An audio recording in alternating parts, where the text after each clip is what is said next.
সবধ শোনো, তোমার নীল উৎপল শ্রীমুখমণ্ডল, নীল উৎপল শ্রীমুখমণ্ডল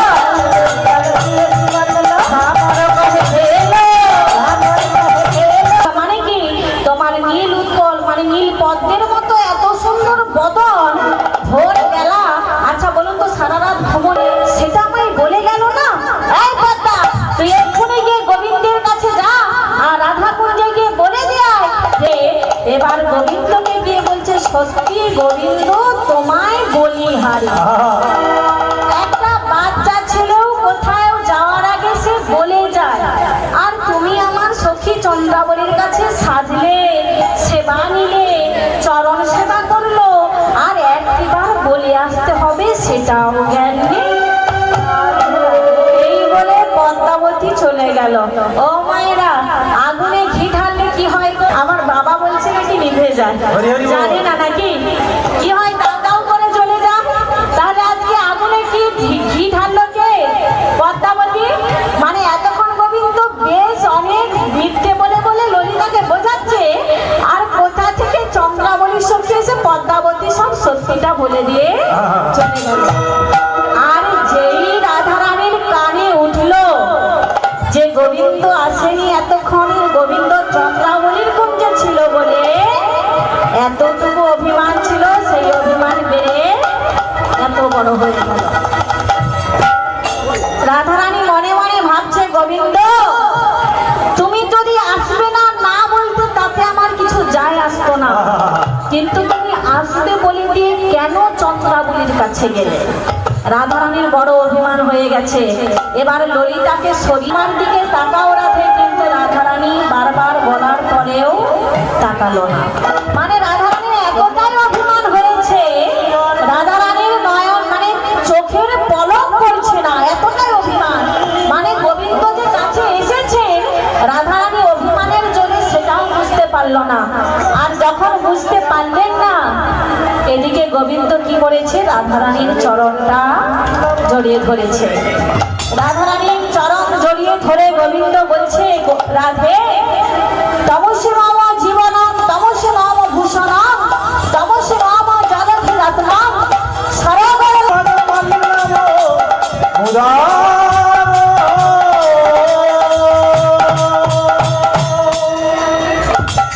তাহলে মায়েরা, আজকে গোবিন্দ রাধারানীর মান ভাঙানোর জন্য কি করলেন? রাধারানীর দুটো চরণ ধরে নিলেন, তাই তো?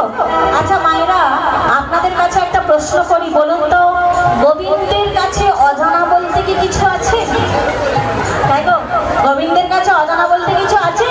তাহলে গোবিন্দ চাইলে তিনি কি রাধারানীর মান ভাঙাতে পারতেন না? পারতেন, কিন্তু তবু আজকে রাধারানীর চরণ ধরে নিলেন, তাই তো? তাহলে মা, গোবিন্দ যে রাধারানীর চরণ ধরলেন, শুধু রাধারানীর কারণটা একটু বলে দিচ্ছে, একটু শুনে নিন। ও মায়েরা, গোবিন্দ যে চূড়া পরে না, মাথার চূড়া, আজকে গোবিন্দ কেন রাধারানীর চরণ ধরলেন? একটা কারণ হলো রাধারানীর মান ভাঙানো, আরো একটা কারণ আছে। কি কারণ? না, ভক্তের মনের বাসনা পূর্ণের জন্য। যদি বলেন কার মনের বাসনা? এই যে মাথার চূড়া হয়, গোবিন্দের মাথার চূড়া আর চরণের নুপুর, এবার মাথার চূড়া বলে আমি বড়, আর চরণের নুপুর বলে আমি বড়। ও মায়েরা, মাথার চূড়া বলছে আমি বড়, আর চরণের নুপুর বলছে আমি বড়। বলুন তো আপনাদের কি মনে হয় কে বড়? চূড়া, চরণের নুপুর? আচ্ছা, কেউ বলছে চূড়া, কেউ বলছে নুপুর। সামনে যারা বসে আছেন কি মনে হয়, নুপুর বড় না চূড়া বড়? যেটা মনে হয় সেটা বলুন। হ্যাঁ, নুপুর। আচ্ছা, কে বলছে চূড়া, কে বলছে নুপুর? এবার আমি উত্তরটা বলে দিই। নুপুর বলছেন চূড়া তুই কেন বড় বল। চূড়া বলছে আমি কেন বড় জানিস? কারণ এই পৃথিবীতে সবচেয়ে বড় হলেন ভগবান, আর সেই ভগবানেরও মাথার ওপর আমি থাকি। তার মানে কি, সব থেকে বড় ভগবান, আর আমি বড় বড়ই তো ভগবান আমাকে আমার মাথায় রেখেছে। তাহলে আমার থেকে বড় আর কি আছে?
মানে মাথার চূড়া গিয়ে বলছে, গোবিন্দ আমি আর তোমার মাথায় থাকবো না। ভক্তকে পেলে কতটা আনন্দ সেটা আমি বুঝতে চাই।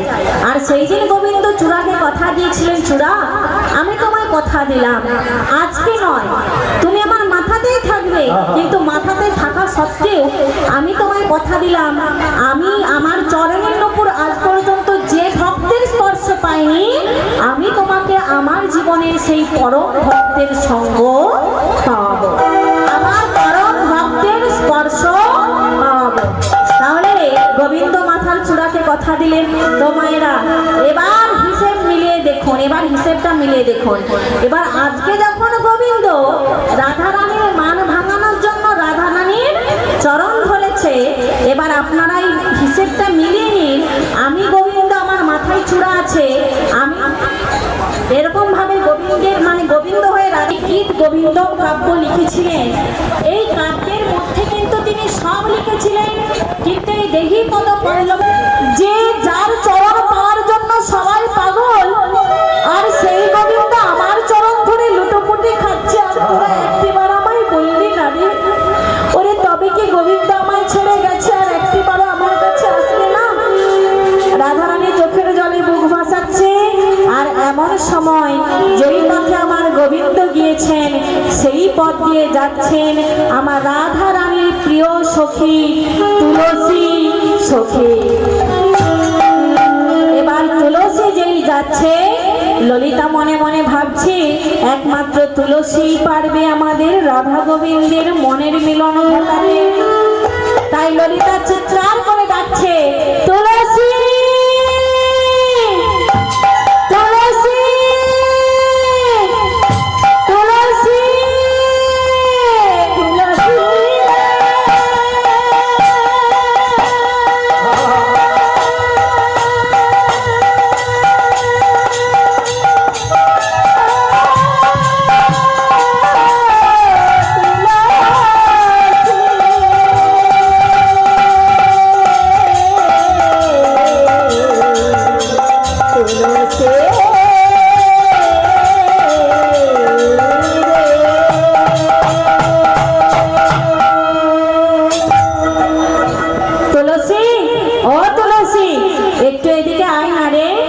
এবার তুলসী এসেছে সখীদের মাঝে। এবার যেই তুলসী মানে যোগাযোগ করানোর জন্য কাকে লাগে? ঘটক লাগে। এখনকার দিনে লাগে? এখনো লাগে। হ্যাঁ লাগে লাগে লাগে লাগে। হ্যাঁ লাগে। না মোবাইল লাগে। বলছে আগেকার দিনে ঘটক লাগতো, এখনো লাগে, কিন্তু আগেকার দিনে লাগতো মানুষ ঘটক, আর এখনকার দিনে লাগে মোবাইল ঘটক, নাকি? মানে ঘটকটা পরিবর্তন হয়ে গেছে। তো মায়েরা তাহলে আজকে ঘটক লাগে দুজনের মাঝে মিলন করানোর জন্য, মধ্যস্থ করার জন্য। তাহলে আজকে রাধারানী আর গোবিন্দের মিলন করানোর জন্য একজন ঘটক এলো, কে? তুলসী সখী। জোরে হবে তো? বাহ। বৃন্দাবনে কে বৃন্দাবনে কে বাঁকে বিহারি, বৃন্দাবনে কে বাঁকে বিহারি, বৃন্দাবনে কে বাঁকে বিহারি, हमको नहीं पड़ता रे मुरारी, हमको नहीं पड़ता रे मुरारी, नहीं पर्दा करो। वृंदावन के बाके बिहारी, वृंदावन के बाके बिहारी, राधे राधे राधे राधे राधे बोलो श्याम, राधे राधे राधे राधे राधे राधे राधे राधे बोलो श्याम, राधे राधे राधे राधे राधे राधे राधे राधे बोलो श्याम, राधे राधे राधे राधे राधे बोलो श्याम, राधे राधे राधे राधे राधे बोलो श्याम, राधे राधे राधे राधे राधे बोलो श्याम, राधे राधे राधे राधे राधे बोलो श्याम।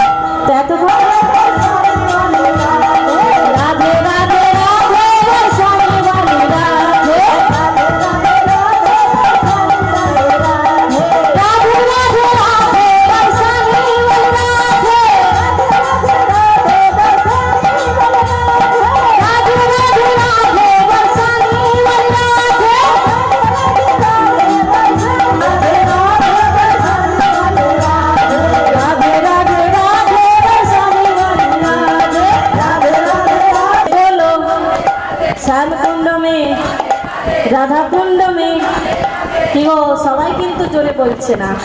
এখানে যারা বসে আছে জোরে, কিন্তু ভেতরে যারা বসে আছে এখানে যারা একটু জোরে কিন্তু।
দেখবি যাও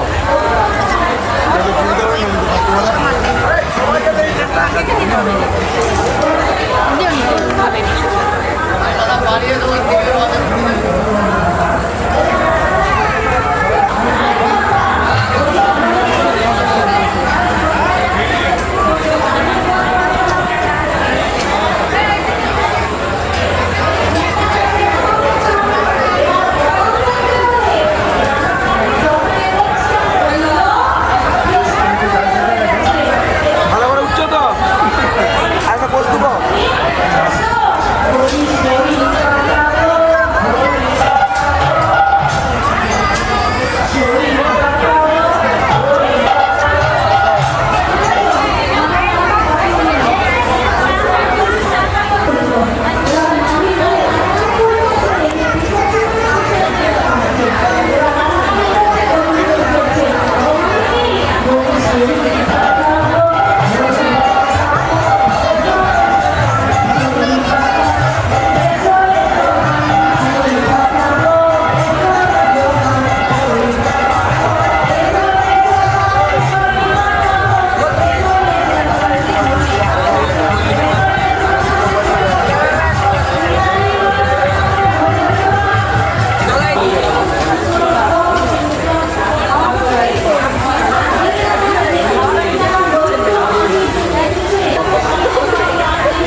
তুলি বল রে কৃষ্ণ নাম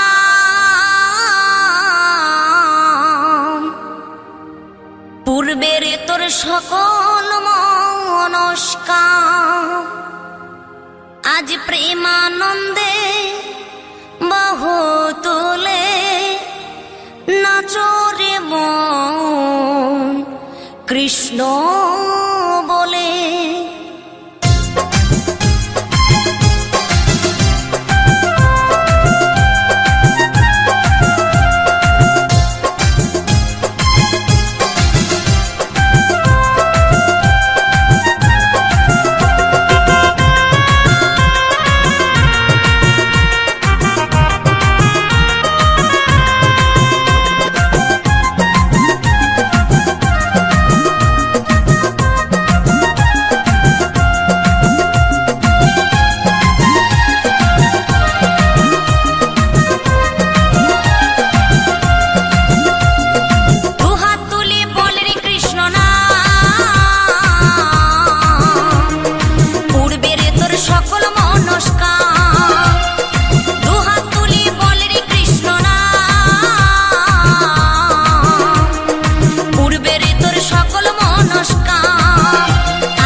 মহানামে এই মধুর নামে ছড়িয়ে দেব সকল গ্রামে। কত পাপী তাপী উদ্ধারিল এই মহানামে, এই মধুর নামে ছড়িয়ে দেব সকল গ্রামে। শহরে গিয়েও গাইব কৃষ্ণ নাম, হবে সেথা বৃন্দাবন ধাম।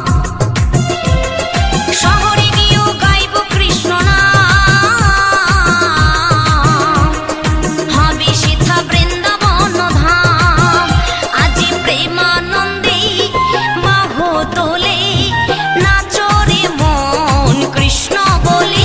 আজ প্রেমানন্দে বাহু তোলে নাচরে মন কৃষ্ণ বলে।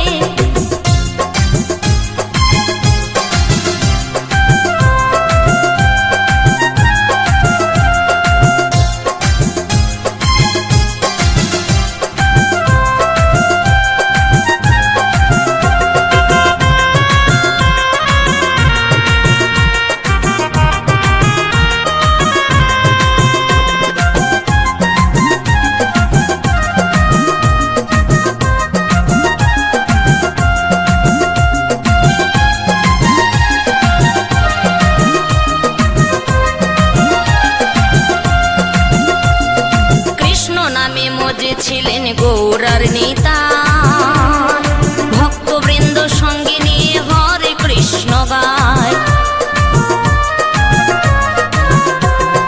কৃষ্ণ নামে মজেছিলেন গৌরার নেতা, ভক্তবৃন্দ সঙ্গে নিয়ে হরে কৃষ্ণ গায়। আরে করি মহানাম,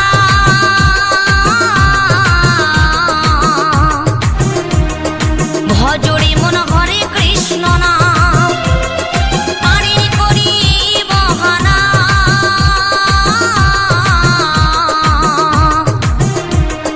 ভজরে মন হরে কৃষ্ণ নাম। আজ প্রেমানন্দে বাহু তুলে নাচরে মন কৃষ্ণ বলে। আজ প্রেমানন্দে বাহু তুলে নাচরে মন কৃষ্ণ বলে।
শ্রী চরণ তলে নিয়ে এসো মর্ত বাসনা গুছায় মলিন মর্ম মুছায় তুমি নির্মল করো মঙ্গল করে মলিন মর্ম মুছায় তব পুণ্য কিরণ দিয়ে যাবো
দেখি নাই কিছু, বুঝি নাই কিছু, দাও হে ব্যথায় বুঝায়, মলিন মর্ম মুছায়।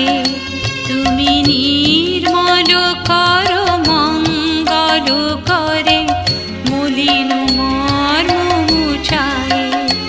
তুমি নির্মল করো মঙ্গল করে, মলিন মর্ম মুছায়, মলিন মর্ম মুছায়। তব পুণ্য কিরণ দিয়ে যাক কালিমা ঘুচায়, মলিন মর্ম মুছায়। তুমি নির্মল করো মঙ্গল করে, মলিন মর্ম মুছায়, মলিন মর্ম মুছায়।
হরি হরি